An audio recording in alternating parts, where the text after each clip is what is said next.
Hello friends, तो कैसे हैं आप सब। आई होप आप सब अच्छे होंगे। स्वागत है आप सभी का आपके अपने चैनल जुनून पढ़ाई का में। चलिए हम लोग एनसीईआरटी पॉलिटी देख रहे हैं क्लास 6 की सीटेट जुलाई 2025 में जो होना है उसको टारगेट करते हुए। तो इसके क्रम में आज ये हमारा लास्ट चैप्टर आ गया है, यानी कि हम लोग क्लास 6 की जो पॉलिटी है वो भी समाप्त कर चुके हैं, यानी कि आज हो जाएगी, ये लास्ट चैप्टर है। तो चलिए स्टार्ट करते हैं। और इससे पहले आगे बढ़े, अगर आप लोग पहली बार चैनल पे आए हैं तो प्लीज़ चैनल को सब्सक्राइब करके रखें। कंप्लीट एसएसटी की जो प्रिपरेशन है वो आपको इस चैनल पे 2025 के लिए हम करवाने वाले हैं। हमने जो हमारा हिस्ट्री वाला सेगमेंट है वो ऑलरेडी कंप्लीट कर लिया है, उसके पीवाईक्यूज़ भी हमने कई सारे डिस्कस किए हैं, वो भी ईयर वाइज हमने किया हुआ है पीवाईक्यू डिस्कस। तो अगर आपने उसको नहीं देखा है तो चैनल में प्लेलिस्ट बनी है क्लास 6 to 8 एनसीईआरटी हिस्ट्री करके, आप वहाँ जा करके उसको ज़रूर देखें। तो चलिए स्टार्ट करते हैं। अब देखिए आज का जो चैप्टर है वो है शहरी क्षेत्र में आजीविका और चैप्टर 9 है, ठीक है। हमने चैप्टर 8 तक ऑलरेडी डिस्कस कर लिया है। आज हम लोग जो हमने चैप्टर 8 में देखा था वो देखा था कि ग्रामीण क्षेत्र में आजीविका के साधन क्या है, यानी कि जो गांव में रहने वाले लोग हैं उनकी रोजी रोटी कैसे चलती है, उनका जो व्यापार है वो क्या है। उसमें हमने देखा था कि या तो आप खेती बाड़ी करेंगे या फिर कुछ पशुपालन वगैरह कर लेंगे या दूसरों के खेतों में मजदूरी करेंगे। तो इस तरह के बहुत ही लिमिटेड जो है वो एरिया थे जहाँ पे आप काम करके अपना जो भरण पोषण है और अपने जो परिवार का भरण पोषण है वो कर सकते हैं। आज हम देखेंगे कि जो लोग शहरों में रहते हैं उनके पास कौन कौन से आजीविका के साधन है, यानी कि क्या उनके लिए भी लिमिटेड ही व्यवस्थाएं हैं, उनके पास भी बहुत सीमित साधन है अपनी आजीविका के लिए, या फिर गांव की अपेक्षा बहुत ज़्यादा साधन है, ठीक है। तो सबसे पहले आगे बढ़ें, इससे पहले हमें ये तो पता होना चाहिए कि क्या इस चैप्टर से कोई क्वेश्चन पूछा गया है। तो हाँ, हमने 2 साल के क्वेश्चंस लिए हुए हैं। एक 2024 का क्वेश्चन है जो 2024 में मतलब दिसंबर में पेपर हुआ था ना, उसका एक क्वेश्चन मैंने लिया हुआ है और एक क्वेश्चन मैंने 2021 का लिया हुआ है, ठीक है। तो 2021 का ये वाला क्वेश्चन है, जो वाला क्वेश्चन अभी हम कराने चल रहे हैं ये 2021 का है, और 2024 का ये वाला क्वेश्चन है जो हम इसके बाद करवाने वाले हैं, ठीक है। तो चलिए सबसे पहले 2021 में देखिए कौन सा क्वेश्चन इस चैप्टर से पूछा गया है। देखिए क्या कह रहे हैं आपसे, कह रहे हैं कि फुटपाथ और ठेले पर सामान बेचने को जीविकोपार्जन, यानी जीविकोपार्जन दरअसल है ये, के अधिकार के रूप में देखने की एक तरफ निम्नलिखित में से क्या कदम उठाया, ठीक है। यानी कि जो लोग फुटपाथ पे यानी कि रेहड़ी पटरी पे अपना ठेला लगाते हैं, अपना रोजी रोटी चलाते हैं, जिससे आप देखेंगे कि चाट वगैरह लगाते हैं लोग, मतलब सब्जी कचौरी बना करके बेचते हैं, चाट बेचते हैं, साथ में मैगी हो गया, चाउमीन हो गया, इस तरह के जो भी मतलब कि जल्दी से बन जाने वाले आइटम है। लिट्टी चोखा देखिए, हमारे इलाहाबाद में बहुत लिट्टी चोखा मिल जाता है, जबकि ये बिहार का है, लेकिन केवल बिहार में थोड़ी ना मिलता है, और भी जगहों पे मिलता है। तो आप देखें कि इस तरह से जो रेहड़ी पटरी पे रहने वाले लोग हैं उनके लिए क्या कुछ कदम उठाया गया है गवर्नमेंट के द्वारा, ये आपसे पूछा जा रहा है। देखें क्या कह रहे हैं। पहला ऑप्शन है कि फुटपाथ और ठेले पर सामान बेचने के लिए शहरों के कुछ इलाकों को तय किया जाना। दूसरा क्या है, कह रहे हैं कि ठेलों को सड़कों पर प्रतिबंधित करना। तीसरा कह रहे हैं कि छोटी दुकानों को ठेलों की जगह देना। और चौथा है कि ठेलों और फुटपाथ पर सामान बेचने पर स्थानीय सरकार द्वारा टैक्स लगाना। अब देखें आप, फोर्थ ऑप्शन अगर मतलब टैक्स वगैरह लग रहा है तो ये कोई सकारात्मक कदम तो माना नहीं जाएगा, और हमें बताना क्या है, हमें बताना है सकारात्मक कदम, जिससे ये पता हो कि हाँ इन लोगों के लिए कुछ अच्छे कदम गवर्नमेंट के द्वारा उठाए गए हैं ताकि इन्हें कोई समस्या ना होने पाए। तो इस तरह का कोई मतलब आपको स्टेटमेंट मतलब लग रहा है। तो देखते हैं, कह रहे फुटपाथ और ठेलों पर सामान बेचने के लिए शहरों के कुछ इलाकों को तय किया जाना। पहला वाला ही स्टेटमेंट सही है, आगे जाने की आवश्यकता नहीं है। तो इसका उत्तर जो है वो हो जाएगा ऑप्शन 1 वाला, कि यानी फुटपाथ और ठेलों पर सामान बेचने को जीविकोपार्जन के अधिकार के रूप में देखने की एक तरफ जो कदम उठाया गया वो यही है कि फुटपाथ और ठेलों पर सामान बेचने के लिए शहरों के कुछ इलाकों को तय किया गया, ठीक है। ऑप्शन ए जो है वो सही हो जाएगा। चलिए इसको हम लोग एनसीईआरटी की बुक में देख लेते हैं, यानी कि एनसीईआरटी में क्या कुछ इसके बारे में बताया गया है, उसके बाद फिर हम देखेंगे। तो देखिए ये हमारी एनसीईआरटी की बुक है और इसमें आपको क्या देखना है कि कौन सी बातें हैं जो रेहड़ी पटरी पे काम करने वालों के लिए उठाए गए हैं कदम सरकार की तरफ से। देखिए आपसे बता रहे हैं कि हमारे देश में ये जो आप देख रहे हैं ना, ये डायरेक्ट हमारे एनसीईआरटी का ही पीडीएफ है। पीडीएफ नहीं, दरअसल मैंने वही पीडीएफ ओपन किया हुआ है जो एनसीईआरटी बुक है वो। क्या कह रहे हैं आपसे, कह रहे हैं कि हमारे देश के शहरी इलाकों में लगभग 1 करोड़ लोग फुटपाथ पर ठेला मतलब फुटपाथ और ठेलों पर सामान बेचते हैं। ठीक है, यानी कि कोई छोटी मोटी संख्या नहीं है जो मतलब कि ठेला लगा करके अपनी कमाई कर रहे, नहीं। आप देखेंगे कि भारत देश में 1 करोड़ से भी अधिक लोग हैं जो इस तरह से अपना जीविका उपार्जन कर रहे हैं, यानी अपना जीवन यापन कर रहे हैं।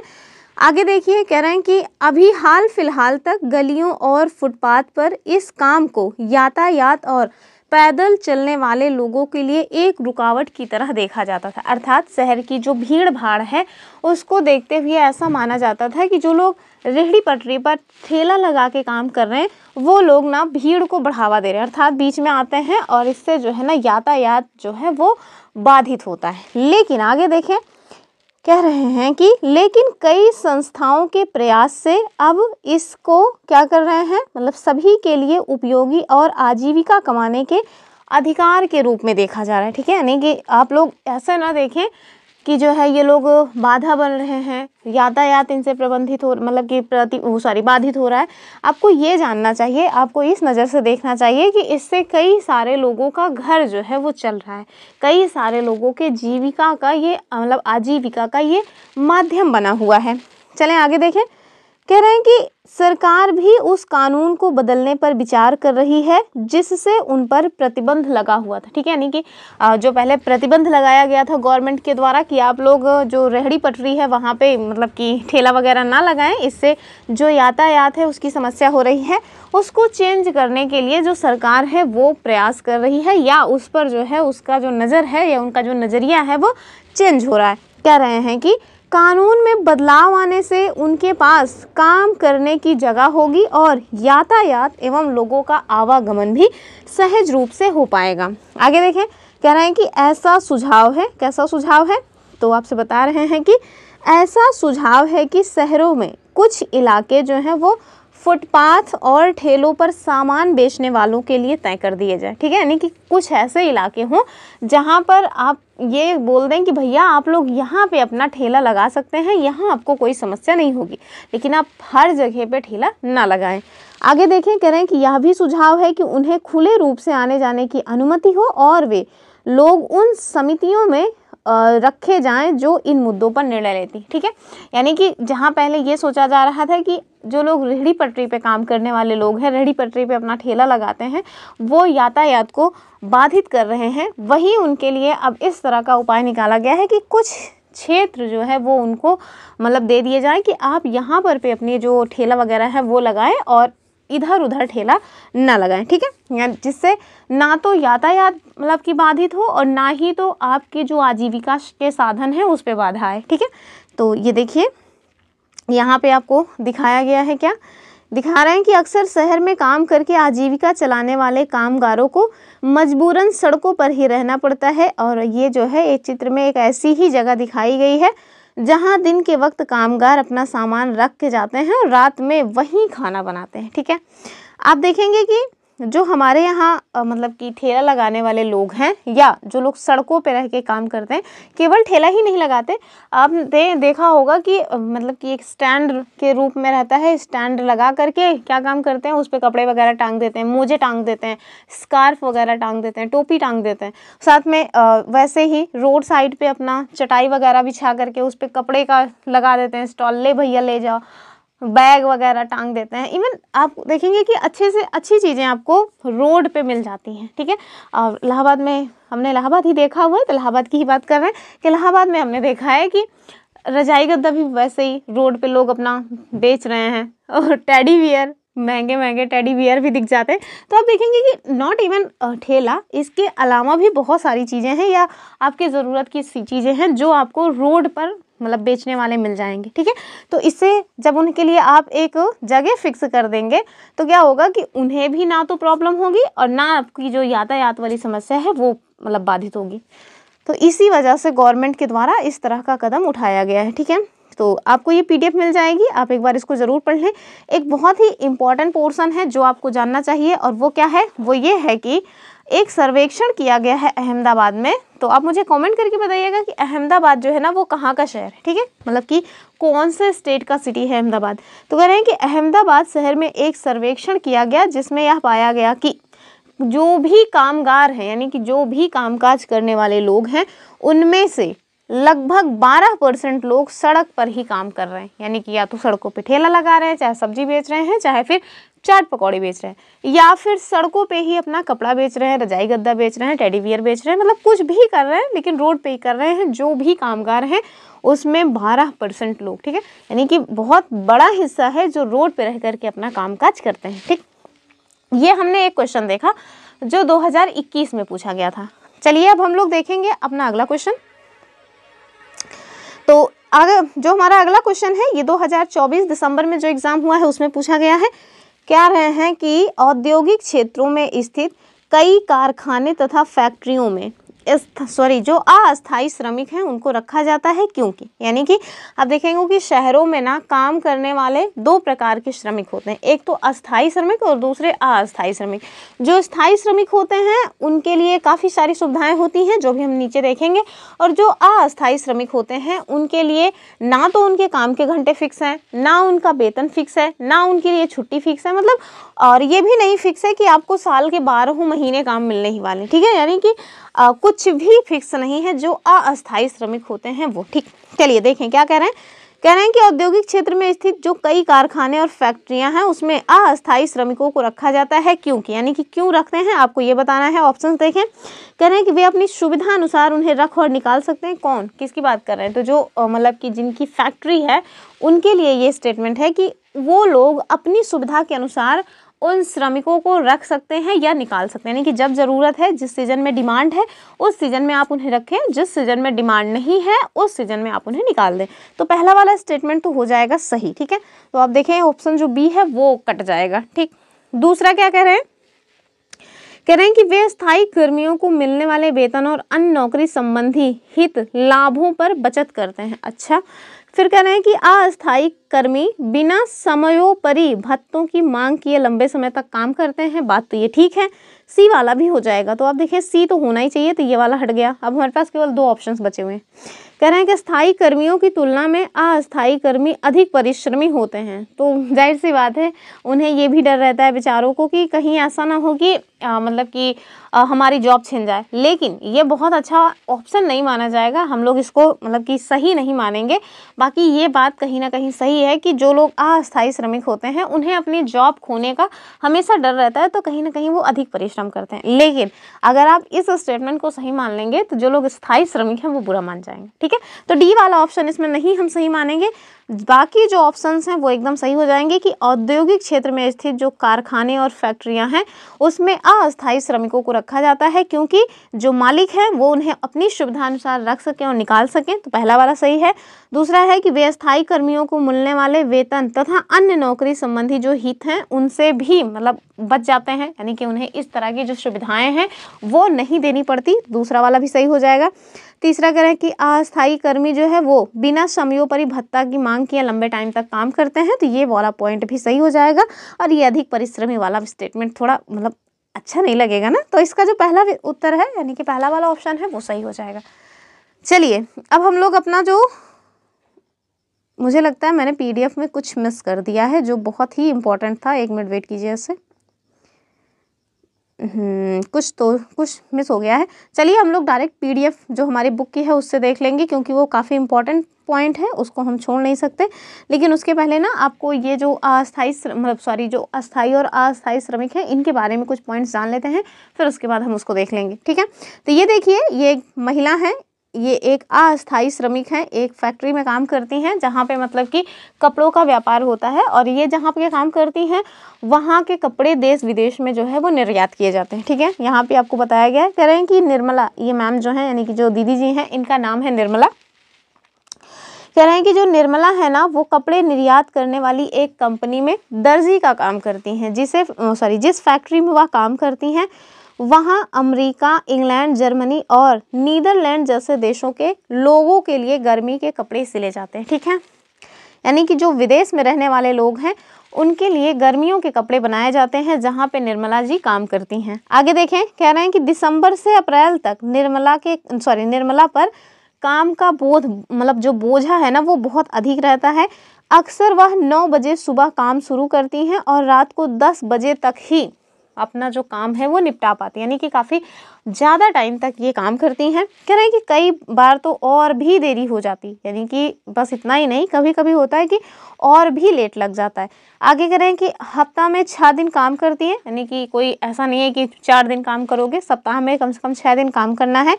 इसके साथ साथ जब काम जल्दी का होता है तो उन्हें इतवार को भी काम पर जाना पड़ता है, ठीक है, यानी कि कोई फिक्स टेन्योर नहीं है कि आपको संडे ऑफ मिलना ही मिलना है।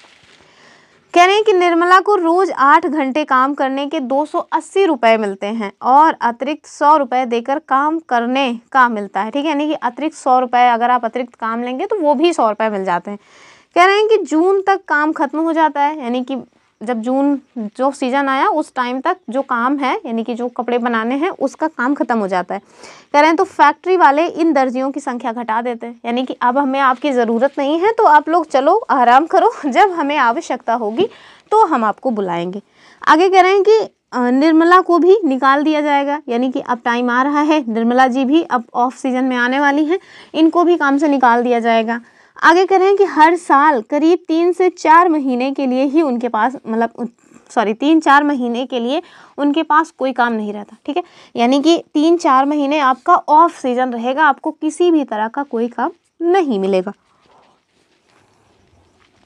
आगे देखिए, कह रहे हैं कि निर्मला की तरह ज़्यादातर जो कारीगर है ना वो अनियमित रूप से काम करने में लगे हुए हैं, मतलब उनको काम पर तभी आना होता है जब मालिक को ज़रूरत होती है, उनको रोज़गार तभी मिलता है जब मालिक को बहुत सारा काम मिल जाता है या फिर किसी खास मौसम में काम मिलता है। साल के जो बचे हुए समय है उसमें उन्हें दूसरा काम ढूंढना पड़ता है, यानी कि जो काम है ना, आपको जो स्किल आती है वो काम आपको पूरा साल भर मिलने वाला है नहीं, आपको 6-7-8 महीने का काम मिलेगा, 3-4 महीने आपको फिर यहाँ वहाँ भटकना पड़ेगा, अब अपने रोजी रोटी के लिए कुछ और देखो। आगे कह रहे हैं कि निर्मला की तरह, जो निर्मला जी हैं उनकी तरह जो भी अन्य लोग नौकरी कर रहे हैं वो स्थायी नहीं है, ठीक है, यानी कि स्थायी होती तो हमेशा काम रहता।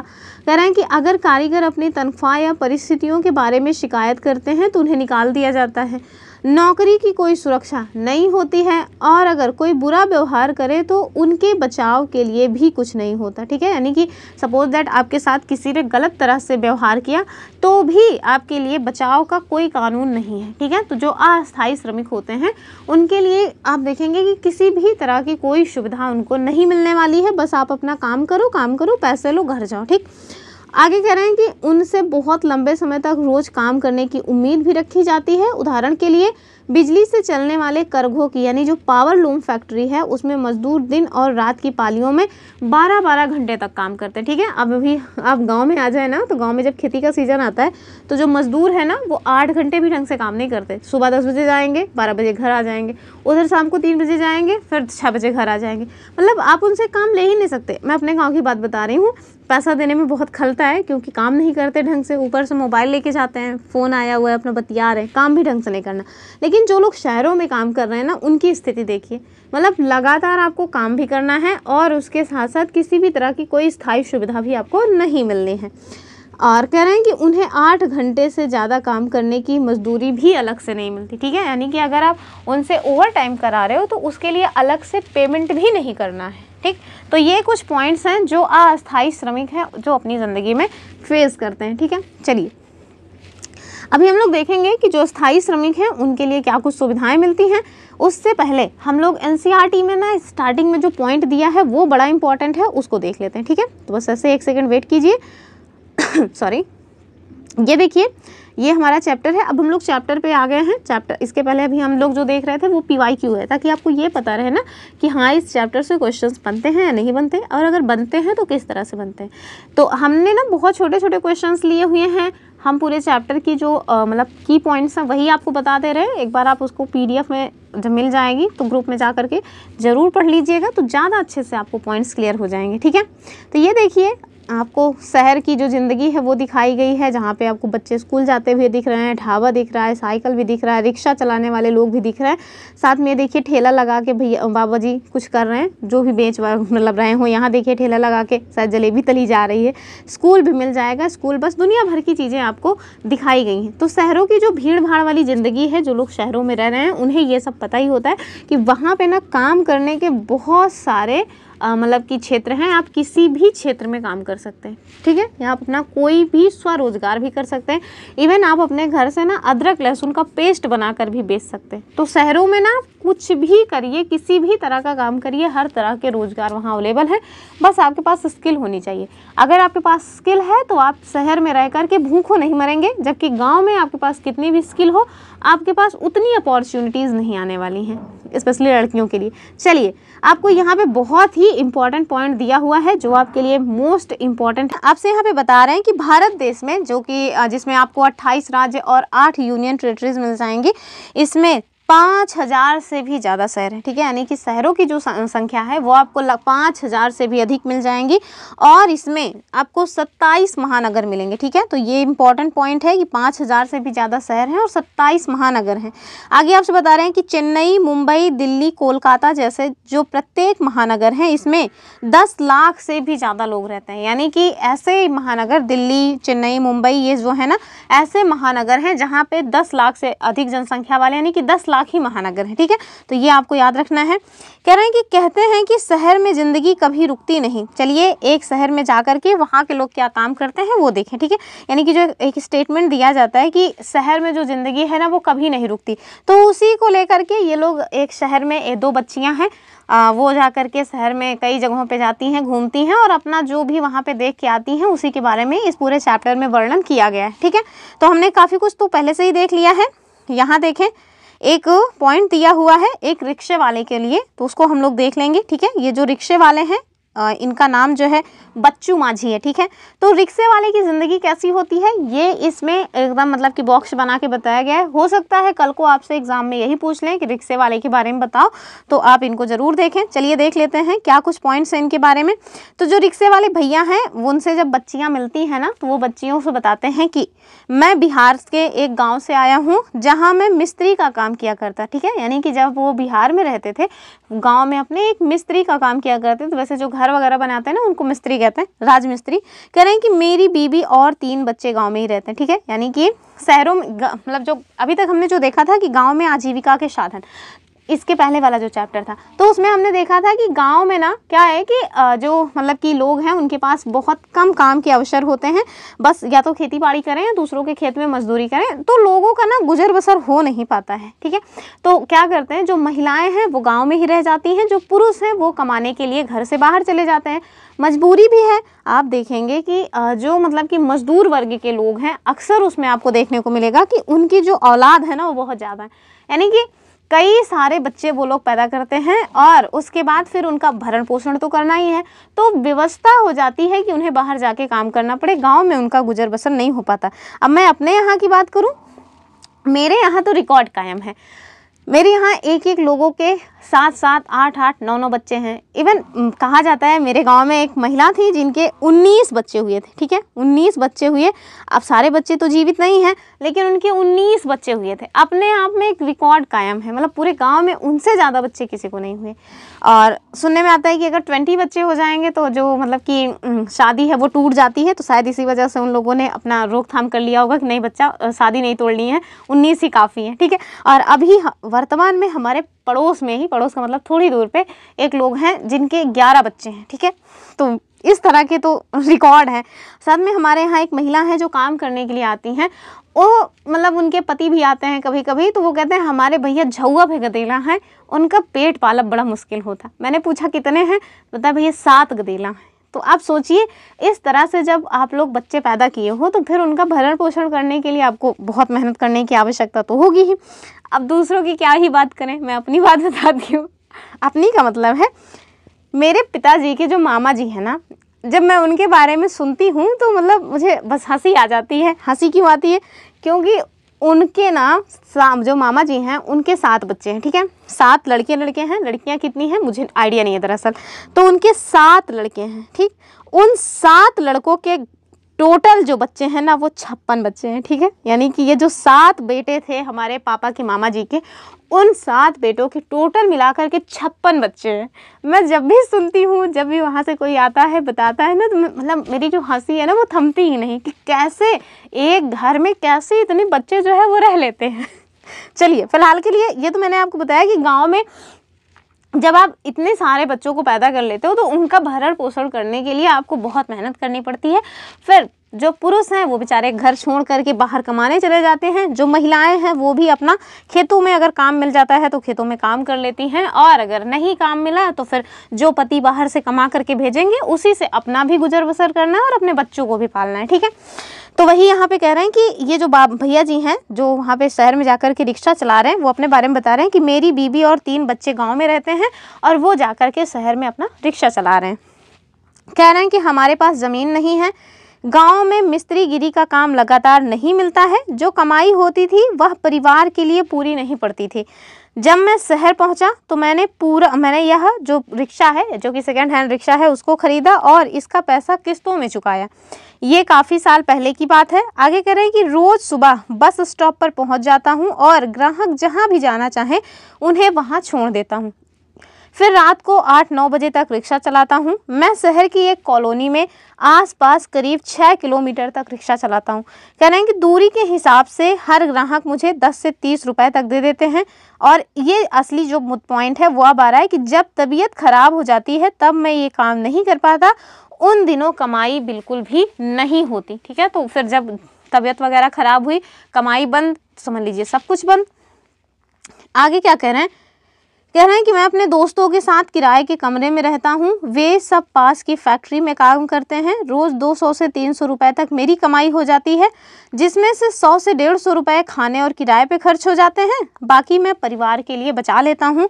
साल में 2-3 बार मैं अपने परिवार से मिलने गाँव भी जाता हूँ। तो जो लोग बाहर रह रहे हैं उनके लिए देखिए अपने परिवार से मिलना भी कितना मुश्किल होता है, यानी कि साल में 2-3 बार ही गाँव जाते हैं। अब अच्छा है ना, अगर जो लोग गांव में रह जाते हैं वो लोग तो मतलब बच्चों की फैक्ट्री लगा देते हैं। आगे देखें, कह रहे हैं कि जो पैसा शहर से भेजता हूँ मेरा परिवार उसी पर जीता है।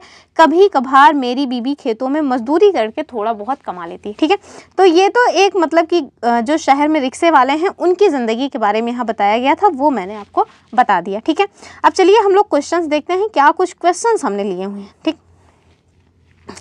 देखिए मैंने पहला जो क्वेश्चन लिया हुआ है क्या है, कह रहे हैं कि शहरों में काम करने वाले जो लोग हैं उनको कैसी सुरक्षा मिलती है। हमारे पास ऑप्शंस क्या हैं, पूरी सुरक्षा, आंशिक सुरक्षा, कोई सुरक्षा नहीं, केवल स्वास्थ्य सुरक्षा। तो आपको मैंने बताया ना भैया, कोई सुरक्षा नहीं। आपकी तबीयत खराब है तो फिर ये आपकी प्रॉब्लम है, आपके लिए स्पेशल कोई प्रोविज़न नहीं किया जाएगा, ठीक है। ये लोग जो भी अपना काम काज खुद से कर रहे हैं, रिक्शा चला रहे हैं या रेहड़ी पटरी पे काम कर रहे हैं या रोड साइड पे अपना स्टॉल लगा रहे हैं, उनके लिए इस तरह की कोई भी सुविधा आपको नहीं मिलेगी, ठीक है। आगे देखें अगला क्वेश्चन, कह रहे हैं कि स्थायी नौकरी में काम करने वाले लोगों को क्या लाभ मिलते हैं। तो ठीक है, हमने अस्थायी लोगों के बारे में देखा कि किसी भी तरह का कोई लाभ नहीं मिलता। इवन उनके काम के जो टाइम है वो भी फिक्स नहीं है, उनको रोजगार कब तक रहेगा, कब छूट जाएगा ये भी नहीं फिक्स है। लेकिन अब हम देखते हैं कि जो अस्थायी श्रमिक है ना उनके लिए क्या कुछ व्यवस्थाएं हैं। पहला कह रहे हैं निश्चित वेतन, तो जाहिर सी बात है अगर अस्थायी श्रमिक हैं तो एक वेतन जो है वो उनका फिक्स होगा। छुट्टियां और चिकित्सा की सुविधाएं तो ये भी मिलती हैं, पेंशन भी मिलती है और उपरोक्त सभी। डी वाला इसका उत्तर हो जाएगा, ठीक है। कह रहे हैं कि अनियमित काम में काम करने वाले लोगों को क्या नुकसान होता है, यानी कि जो रेगुलर काम नहीं करते उनके लिए कह रहे हैं अनिश्चित आय, कम आय की सुरक्षा। दूसरा कह रहे हैं कि मतलब कि काम की असुरक्षा, और दूसरा है कि कोई अतिरिक्त लाभ नहीं और उपरोक्त सभी सही है, ठीक है। यानी कि डी वाला हो जाएगा, किसी भी तरह का कोई भी लाभ उनको नहीं मिलता है। अगला देखिए, कह रहे हैं कि शहरों में स्वरोजगार के उदाहरण क्या है, ठीक है। तो अब देखिए आपसे जब क्वेश्चन पूछा जाएगा ना तो सेम इसी क्वेश्चन को स्टेटमेंट वाइज कर देंगे। हमने मतलब कि A1 लाइनर टाइप का बनाया हुआ है क्योंकि हम चाह रहे थे आज हम थोड़ा छोटे छोटे क्वेश्चंस बनाएं, इस वजह से। कह रहे हैं कि शहरों में स्वरोजगार यानी कि खुद से जो रोजगार चलाए जाते हैं उनके क्या उदाहरण हैं। एग्जाम्पल मतलब आपको बताना है, दुकान चलाना, रिक्शा चलाना, सड़क पर सामान बेचना या उपरोक्त सभी, तो सारी चीज़ें हो जाएंगी, ठीक है। यानी कि इस तरह के काम आप स्वरोजगार के रूप में कर सकते हैं शहरों में। आगे देखें अगला क्वेश्चन क्या है, कह रहे हैं कि शहरों में फैक्ट्रियों में काम करने वाले लोगों की स्थिति कैसी होती है। ऑप्शन देखिए, अच्छी, मध्यम, खराब या बहुत अच्छी। सॉरी अभी हमने देखा था ना कि जो शहरों में अस्थायी श्रमिक के रूप में काम कर रहे थे उनकी स्थिति कैसी थी, तो ठीक थी। आपको क्या लग रहा है कि अच्छी स्थिति में थे? नहीं ना, खराब स्थिति में थे। ठीक है, ऑप्शन सी वाला ठीक हो जाएगा। चलिए हम लोग अपना अगला क्वेश्चन देखेंगे और यहीं पे आपको हम ये भी बता देंगे कि जो अस्थायी श्रमिक होते हैं उनकी ज़िंदगी कैसी होती है, उनको क्या कुछ सुविधाएं मिलती हैं। अगला क्वेश्चन है, कह रहे हैं कि शहरों में कार्यालयों में काम करने वाले लोगों को क्या सुविधाएं मिलती हैं। ऑप्शन देखिए, नियमित वेतन तो मिलता ही है, स्वास्थ्य बीमा भी मिलता है, पेंशन भी मिलता है, सभी कुछ मिल जाता है। ठीक है, ऑप्शन डी। आगे देखिए अब जब वो जो बच्चियां गई थी ना शहर में घूमने, वो बच्चियां एक जगह गई जहाँ पे उनकी मौसी काम किया करती थी, तो वो मौसी जी जो है ना वो मतलब कि अस्थाई श्रमिक थी, यानी कि स्थायी रूप से उस जगह पे काम करती थी। उनके बारे में कह रहे हैं कह रहे हैं कि मौसी को नियमित तनख्वाह मिलती है, वह बिस्कुट कंपनी में स्थायी कर्मचारी हैं। ठीक है, यानी कि वो एक बिस्कुट बनाने वाली मतलब की कंपनी है जिसमें स्थायी रूप से कर्मचारी के तौर पे काम करती हैं। कह रहे हैं कि वे यह उम्मीद रख सकती हैं कि उनकी नौकरी लंबे समय तक चलेगी। ठीक है, अस्थायी कर्मचारी होने के कारण उनको निम्नलिखित फ़ायदे मिलते हैं। तो चलिए यहीं से आपको पता चलेगा कि जो स्थायी कर्मचारी हैं उनको कौन कौन से फ़ायदे मिलते हैं। सबसे पहला जो फ़ायदा है वो है कि बुढ़ापे के लिए बचत। ठीक है, कह रहे हैं कि उनकी तनख्वाह का एक भाग भविष्य निधि में सरकार के पास डाल दिया जाता है। इस बचत पर ब्याज भी मिलती है। नौकरी से सेवानिवृत्त होने पर यह पैसा मिल जाता है। ठीक है, तो ये अपने आप में स्टेटमेंट बन के पूछा जा सकता है। अगला जो फ़ायदा है वो क्या है, वो है छुट्टियां। ठीक है, यानी कि इतवार यानी कि जो संडे है उस दिन साथ में जो भी हमारे राष्ट्रीय त्यौहार हैं उनके लिए भी छुट्टी मिल जाती है और उनको वार्षिक छुट्टी के रूप में भी कुछ दिन मिलते हैं। आप देखेंगे कि साल भर में 10 छुट्टी 11 छुट्टी इस तरह से छुट्टियां जो हैं वो मिल जाते हैं जो स्थायी कर्मचारी हैं, चाहे वो हॉस्पिटल में काम करें या किसी कंपनी में काम करें। ठीक, और मतलब कि जिस टाइम पे वो जो उनको छुट्टियां मिली रहती हैं तो वैतनिक छुट्टी यानी कि सवैतनिक है, उन टाइम पे उनका वेतन नहीं काटा जाता है। आगे देखें, कह रहे हैं कि परिवार के लिए चिकित्सा की सुविधाएं मिलती हैं। तो कह रहे हैं कंपनी एक सीमा तक कर्मचारी और उनके परिवारजनों के इलाज का खर्चा उठाती है। अगर तबीयत खराब हो जाए तो कर्मचारी को बीमारी के दौरान छुट्टी भी मिलती है। ठीक, जबकि जो अस्थायी श्रमिक थे उनके लिए इस तरह की सुविधाएं आपको नहीं देखने को मिलेंगी। आगे कह रहे हैं कि शहरों में ऐसे कई कर्मचारी होते हैं जो दफ्तरों, फैक्ट्रियों और सरकारी विभागों में काम करते हैं, जहां उन्हें नियमित और अस्थायी कर्मचारी की तरह रोजगार मिलता है। वे लगातार उसी दफ्तर या फैक्ट्री में काम पर जाते हैं, उनका काम भी तय होता है, उनको हर महीने तनख्वाह मिलती है। अगर फैक्ट्री में काम कम हो तो भी उन्हें अनियमित रूप से जो काम करने वाले मजदूर हैं उनकी तरह निकाला नहीं जाता। ठीक है, तो ये कुछ पॉइंट्स हैं जो स्थायी श्रमिक हैं उनके बारे में आपको जानना चाहिए।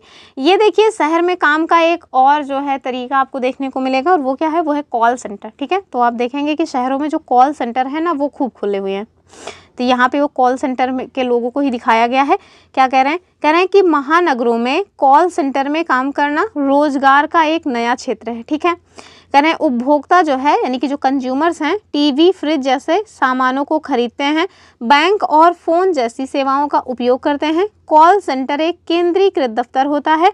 आगे कह रहे हैं कि जहां एक ही जगह से उपभोक्ताओं की समस्याओं और उनसे जुड़े सवालों से संबंधित जानकारी दी जाती है। आपसे डायरेक्ट क्वेश्चन बन सकता है कॉल सेंटर के बारे में। आगे कह रहे हैं कि कॉल सेंटर प्रायः हॉलनुमा कमरे में चलाए जाते हैं और उनमें अलग अलग खाने बने रहते हैं। वहाँ कंप्यूटर, टेलीफोन, हेडफोन और स्पीकर लगे रहते हैं। ठीक है, तो जो हम लोग सर्विस सेंटर कॉल करते हैं ना तो उसी के बारे में बता रहे हैं। अब आप लोगों ने कौन से सर्विस सेंटर कॉल किया? अब मैं तो ऑनलाइन शॉपिंग वाले पे करती हूँ ना, फ्लिपकार्ट या फिर मीशो, इन सब पे। आप बताएं आपने कौन से वाले पे किया है? इवन जब नेट वगैरह नहीं चलता है तो हम लोग जो हमारी सिम है उसके भी सर्विस सेंटर में कॉल करते हैं। तो वो जो सर्विस सेंटर है ना वो कैसे होता है उसी के बारे में यहाँ पे बताया गया। ठीक है, ऐसे भैया दीदी लोग वहाँ बैठे रहते हैं। आगे कह रहे हैं कि भारत जो है वो इस क्षेत्र में एक महत्वपूर्ण केंद्र बन गया है। यहाँ न केवल भारतीय कंपनियां बल्कि विदेशी कंपनियां भी अपने कॉल सेंटर खोलती हैं। विदेशी कंपनियों के आकर्षण का कारण यह भी है कि यहाँ अंग्रेजी बोलने वाले लोग आसानी से और कम वेतन पर मिल जाते हैं। ठीक है, अब हमारे यहाँ अंग्रेजी बोलने वालों का हवा तो है ही, जो लोग अंग्रेजी बोलते हैं भैया उनका तो दबदबा है। तो हमारे यहाँ अंग्रेजी बोलने वाले और मतलब अंग्रेजी भी बोलेंगे, कम वेतन पे भी काम करेंगे, तो इस तरह के लोग आसानी से अवेलेबल हैं। इस वजह से ना केवल भारत देश के जो कंपनियां हैं वो बल्कि विदेशी जो कंपनियां हैं वो भी भारत देश में अपना कॉल सेंटर खोलना प्रेफर करती हैं। ठीक, एक मेरे ख्याल से ये नहीं 2 क्वेश्चन हैं, नहीं और भी क्वेश्चन हैं। कह रहे हैं अगला क्वेश्चन कह रहे हैं, क्वेश्चन नंबर 7, आप बताओ कि शहरों में काम करने वाले लोगों के सामने क्या चुनौतियां होती हैं। और हाँ, अगर अभी तक आप वीडियो में बने हैं तो प्लीज़ वीडियो को लाइक कर लें, चैनल को सब्सक्राइब कर लें। कंप्लीट एसएसटी की प्रिपरेशन इस बार यहाँ पे कराई जाएगी। आप निश्चिंत होकर के यहाँ से एसएसटी की प्रिपरेशन कर सकते हैं। अभी हम लोग पॉलिटी कर रहे हैं, हमने हिस्ट्री ऑलरेडी कंप्लीट कर लिया है, इसके बाद हम ज्योग्राफी स्टार्ट करेंगे अपने इसी चैनल पे। हम पूरा एमसीक्यू के माध्यम से पहले ही कंप्लीट करा देंगे, उसके बाद फिर हम सारे एक एक टॉपिक ना डिटेल में कवर कराएंगे। तो अगर पहले आप एमसीक्यू देखे रहेंगे, उसके बाद डिटेल में भी देखेंगे, फिर लास्ट में पीवाईक्यूज भी प्रैक्टिस कर लेंगे, तो क्वेश्चंस आखिर क्या ऐसा पूछ लेगा जो आपसे ना बने। तो आप लोग बस लगातार हमारे साथ बने रहिए। चलिए, ऑप्शंस क्या हैं, हमसे क्या पूछा गया कि शहरों में जो काम करने वाले लोग हैं उनके सामने क्या चुनौतियां हैं। ऑप्शन, आवास की समस्या, स्वास्थ्य सुविधाएं, शिक्षा की कमी, उपरोक्त सभी। तो आई थिंक सभी कुछ ठीक है, यानी कि ना तो उनको पास मतलब उनके पास आवास की समस्या भी नहीं रहती, बेचारे जो है हमने देखा था ना कि रोड पर ही सो जाते हैं, तो चटाई बिछा करके अपना गुजर बसर कर लेते हैं, तो उनके पास आवास भी नहीं होता, स्वास्थ्य की भी सुविधाएं नहीं मिलती हैं, शिक्षा की भी कमी हो जाती है, और साथ में उपरोक्त सभी इसका सही उत्तर हो जाएगा। अगला क्वेश्चन देखिए, कह रहे हैं शहरों में काम करने वाले लोगों की जीवन शैली मतलब कैसी होती है। तो व्यस्त भी है, तनावपूर्ण भी है, प्रतिस्पर्धात्मकता भी है, उपरोक्त सभी। ठीक है, यानी कि व्यस्त, बहुत ज़्यादा व्यस्त भीड़ भाड़ वाली जो ज़िंदगी है वो है ये है। हमने देखा ना कि शहरों में कभी जो है वो ज़िंदगी रुकती नहीं है, क्यों? क्योंकि वहाँ पे बहुत व्यस्त ज़िंदगी है। तनाव तो है ही, अपने फैमिली से दूर हैं, अपने बीवी बच्चों से दूर हैं, रात दिन खुद से ही सारा काम करना है, कोई है नहीं जिस पे अपना फ्रस्ट्रेशन जो है वो निकाल सके, तो भाई दिक्कत तो है, तनावपूर्ण ज़िंदगी तो है ही। ठीक है, और प्रतिस्पर्धा तो है ही, प्रतिस्पर्धा तो बहुत ज़्यादा है, क्योंकि आप जहाँ आज काम करना स्टार्ट किए हैं, हो सकता है वहाँ पे 4 लोग पहले से ही काम कर रहे हो, तो आपकी जो दुकान है उस पर कोई क्यों आना चाहेगा। अब जैसे हम लोगों का यूट्यूब है, देखो हम लोग कितना भी अच्छा कंटेंट बना लें, कितना भी एग्जाम के पॉइंट ऑफ व्यू से इंपॉर्टेंट क्वेश्चंस हो, लेकिन यहाँ पे लोग नहीं आते हैं। क्यों नहीं आते? क्योंकि जो काम आज हम कर रहे हैं उसको करने वाले लोग 4 साल पहले से ही भरे पड़े हुए हैं। ठीक है, तो इस वजह से आप देखें कि प्रतिस्पर्धा है, नॉट इवन शहरों में, गाँव में भी प्रतिस्पर्धा है। तो प्रतिस्पर्धा तो हर जगह है, सरकारी नौकरी में तो सबसे ज़्यादा है। ठीक है, तो इसका उत्तर हो जाएगा डी वाला। आगे देखें, और ये आज का लास्ट क्वेश्चन भी हो जाएगा। इसी के साथ हमारी जो क्लास 6 की पॉलिटी है वो समाप्त हो जाएगी। ठीक है, क्या कह रहे हैं? कह रहे हैं कि शहरों में आर्थिक गतिविधियों का मुख्य कारण क्या है। ऑप्शंस देखें, जनसंख्या वृद्धि, औद्योगिकरण, रोजगार के अवसर, या फिर उपरोक्त सभी। तो उपरोक्त सभी हो जाएगा, यानी कि डी वाला उत्तर इसका सही हो जाएगा। तो शहरों में जो आर्थिक गतिविधियाँ हो रही हैं उसके मुख्य कारण यही है। ठीक है, तो ये रही आज की वीडियो। आई होप आपको वीडियो पसंद आई होगी। वीडियो पसंद आई है तो लाइक शेयर करना ना भूलें, चैनल को सब्सक्राइब करके रखें। कंप्लीट एसएसटी की प्रिपरेशन यहाँ पे कराई जाएगी। तो चलिए फिर मिलेंगे अपनी अगली वीडियो में, तब तक के लिए जय हिंद।